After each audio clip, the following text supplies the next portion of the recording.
Okay, Thelma, which is a comedy from writer-director Josh Margolin. It premiered at Sundance last year and stars June Squibb. Now, you remember June Squibb from Nebraska. You remember the brilliant film Nebraska. June Squibb is the older lady who at one point gets taken to a graveside. She finds Keith's grave and she says, "Oh, yeah, he was always trying to get into my pants." And then she raises her skirt and says, "Hey, Keith, see what you could have had if you weren't talking about weed all the time." It's one of the great performances. Anyway, okay, she stars in this film now. So she's a 90-something-year-old Thelma, lives alone in LA. Her grandson, Danny, tries his best to look after her, but he thinks he's kind of useless, which not least because his parents are completely suffocating. He teaches Thelma to use the computer, he runs errands, but she wants to be independent.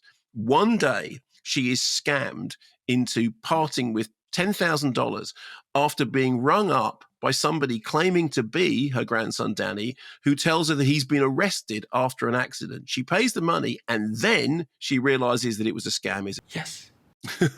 Are you paying attention? Yes, I absolutely am. So what then happens is that the police won't help. And so Thelma decides to take matters into her own hands. She teams up with Ben, who's played by Richard Roundtree. Richard Roundtree is probably best known as Shaft, who I think died October last year. So this, I think, was his last film. He's got a scooter. She gets herself a gun and she goes off in search of the scammers. Now, the film may revolve around two elderly characters with bad knees and replacement hips on an electric scooter, but it is packed with jokes about Mission Impossible. Thelma sees Ethan Hunt on the telly and she sees Tom Cruise in the papers, and then she decides to go on her own Mission Possible, as one of the headlines says.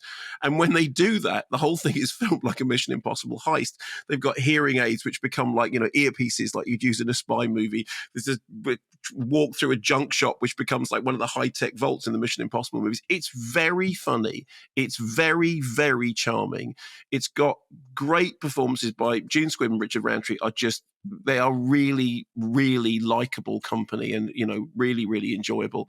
There's terrific late in the day appearance by Malcolm McDowell, who incidentally we'll be talking about in the not too distant future in the recut version of Caligula, which adds some kind of grit and pathos. But the whole thing was really life affirming and really had spirit to spare.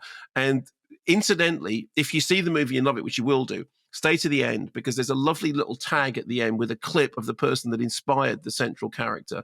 And I don't know, it's just one of those films that it makes you feel good. It's got lovely performances, lovely script, really well judged.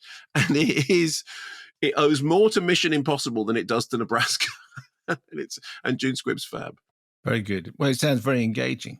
Oh, it's lovely. You'd love it. It's really. I can't believe they've recut Caligula again. Yeah, and it's really interesting. Really interesting. I'll talk about it at length.